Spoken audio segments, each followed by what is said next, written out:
नमस्कार दोस्तों। आज मैं फिर उपस्थित हूँ आपके बीच कुछ महत्वपूर्ण सूचनाओं के साथ। और जैसा मैंने अपने पिछले वीडियो में कहा कि अगर आपको हिंदुस्तान में किसी भी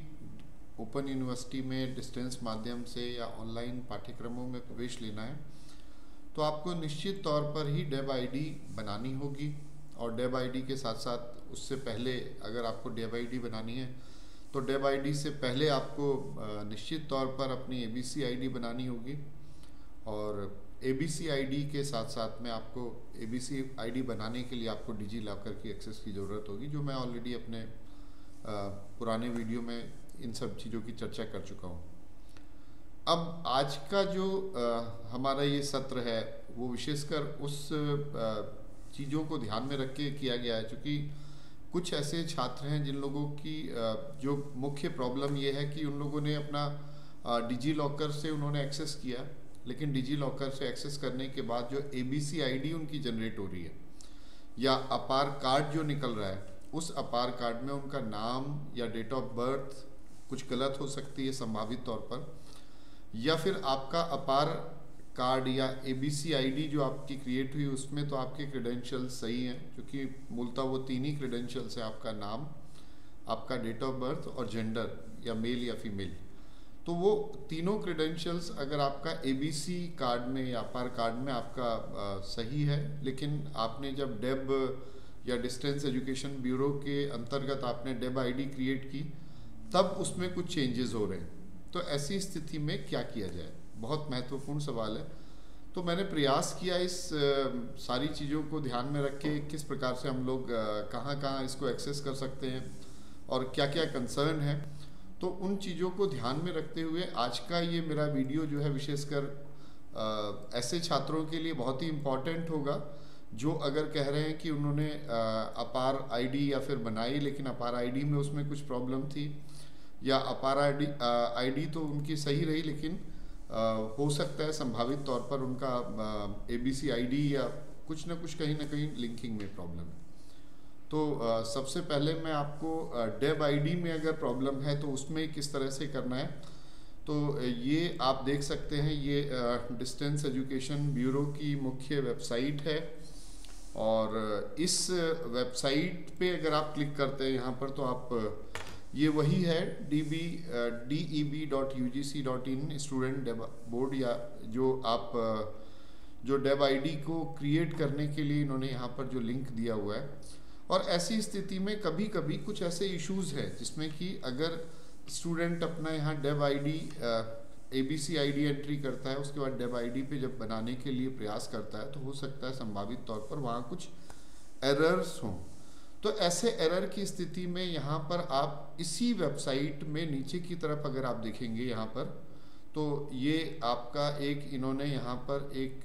मेल आईडी मेंशन की है और जिसको मैं बोल दे रहा हूँ odl.ugc@mail.inflipnet.ac.in। तो ये जो मेल आईडी है, खासतौर से ईमेल आईडी है ये, और इस ईमेल आईडी पे आपको मेल करना होगा। अपने मेल करने के साथ साथ में अपना जो भी डिटेल है वो सारी डिटेल्स आपको यहाँ पर अपनी भेजनी होगी। तो ऐसी स्थिति में अगर आपका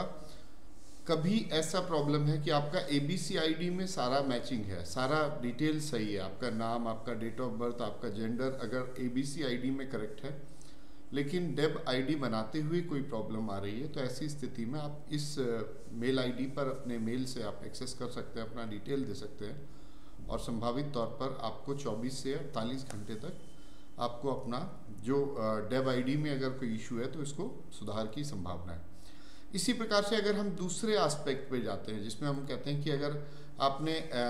अपार यानी कि एकेडमिक जो आप डिजी लॉकर के थ्रू हम लोगों ने एबीसी आईडी क्रिएट की है,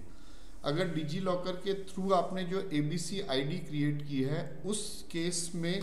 अगर आपको यहाँ पर प्रॉब्लम है, क्योंकि आप सभी जानते हैं बहुत अच्छी इनकी वेबसाइट है अपार के लिए, automated permanent academic account registry, और बहुत ही अच्छा एक लोगो आपको सामने दिख रहा है, one nation one student ID, और ये सभी स्टूडेंट के लिए कंपलसरी होगा, हो सकता है एकेडमिक सिस्टम में ये समझने के लिए। और जब अब आप अपार कार्ड बनाते हैं तो आपको इस तरह का आपका नाम, इसमें डेट ऑफ बर्थ और जेंडर, ये 3 क्रेडेंशियल्स हैं और तीनों क्रेडेंशियल्स के आधार पर आपका इस तरह का एक कार्ड है, एक स्मार्ट कार्ड है जिसको आप अपार कार्ड, और इस अपार कार्ड में जो नीचे 12 डिजिट का आपको जो ABC या अकाउंट बैंक ऑफ क्रेडिट का जो नंबर है वो आपको यहाँ दिखेगा। तो यहाँ पर अगर आपका ABC ID के क्रिएशन के बाद या अपार कार्ड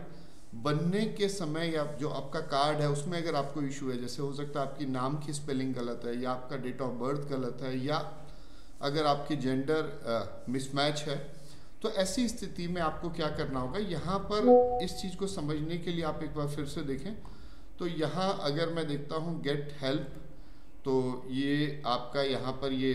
कॉन्टैक्ट नंबर है जिससे आप कॉल कर सकते हैं, लेकिन आपको कॉल करने की आवश्यकता नहीं है, बल्कि आप जो सेकंड ऑप्शन है यहाँ रेज अ टिकट, तो यहाँ पर इस ऑप्शन को आप क्लिक करेंगे और इसके लिए फिर support.abc.gov.in ये एक वेबसाइट है और इस वेबसाइट पे आप क्लिक करेंगे तो ये आपको लिंक खुलेगा और इसमें एक ओपन अ न्यू टिकट आप क्लिक करेंगे जिसमें आपको सबसे पहले अपना ईमेल आईडी लिखना होगा, उसके बाद अपना पूरा नाम लिखना होगा, अपना फ़ोन नंबर लिखना होगा और किस तरह की आपको प्रॉब्लम है। जैसे अगर आपका अपार आईडी से रिलेटेड कोई प्रॉब्लम है तो आप यहाँ मेंशन कर सकते हैं, अगर डिजी लॉकर अकाउंट से रिलेटेड कोई प्रॉब्लम है या अदर इश्यूज़ है तो तीनों ही केस में आप अपना एक टिकट या एक अपना क्वेरी अपना रेस कर सकते हैं और इस क्वेरी के बेस पर आपको जो भी प्रॉब्लम्स होंगी, जो भी इश्यूज़ हैं, उन सभी इश्यूज़ का समाधान होगा। क्योंकि अभी तक आपको 2 ही तरह की प्रॉब्लम्स हो सकती है, या तो आपका ABC जो ID है उसमें मिसमैच हो या फिर अगर आपका जो डेब ID है उसमें मिसमैच हो। तो ऐसी दोनों ही स्थिति में आप क्या करें और किस तरह से उसको सुधारें, ये सारी चीज़ें आज के इस सत्र में थी। तो मैं प्रयास करूंगा कि अगर आपको इस तरह का कोई और टेक्निकल इशू यहाँ से अगर आपको मिलता है संभावित तौर पर अपार ID क्रिएट करने में या फिर आपका जो बाकी किसी भी चीज़ में, तो ऐसी स्थिति में हम लोग प्रयास करेंगे कि आप अपनी तरफ से हम लोग जो भी यथासंभव सपोर्ट है वो सपोर्ट आपको दे पाएँ और आप पूरी तरह से, ताकि जो भी हम लोगों का जो जनवरी 2025 सत्र के लिए प्रवेश की प्रक्रिया इग्नू में संचालित की जा रही है उसमें अगर प्रवेश के दौरान किसी तरह की कोई प्रॉब्लम होती है तो हम आपके साथ में हैं। धन्यवाद।